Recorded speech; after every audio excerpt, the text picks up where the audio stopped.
দিদি এত সুন্দর সিনেমা তার মধ্যে এত সুন্দর গান দুটোতে মিলেমিশে একাকার হয়ে গেছে, কি বলবে দিদি আজকে এই বেলার সবচেয়ে দ্রষ্টব্যপূর্ণ বিষয় যে বেলা এমনি নিজেই একটা চ্যালেঞ্জ এবং চ্যালেঞ্জিং ক্যারেক্টার, কিন্তু তার সাথে সাথে সঙ্গীতের একটা দারুণ সমন্বয় হয়েছে এই ছবিতে। অপূর্ব মেলবন্ধন হয়েছে গানের, এবং শঙ্খচির বিহ্বলতা গানটি যেরকম অনিরাভ বললেন যে এটা রবীন্দ্রসঙ্গীত, কিন্তু এটা সম্পূর্ণ অ্যারেঞ্জমেন্ট অরিজিৎ সিং করেছেন এবং বুদাপেস্টে বসে। আর তার সাথে সাথে সোমলতার অপূর্ব গান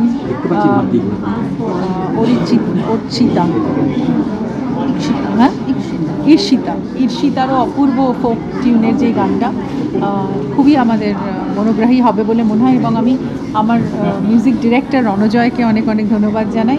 এবং সোমলতাও একটা অপূর্ব গান গেয়েছে। তার সাথে সাথে তমগ্নর লিরিক্স আমার মনে দাগ কেটে দেয়। ইনফ্যাক্ট গুড বাই মাউন্টেনও তমগ্নর লিরিক্স ছিল এবং রণজয় মিউজিক।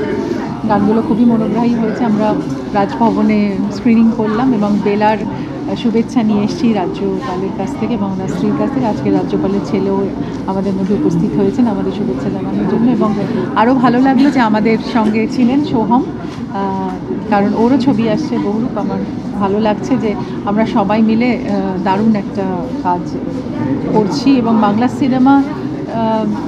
বাংলা সিনেমার এই সময়টা আমার মনে হয় খুবই উজ্জ্বল একটা সময়।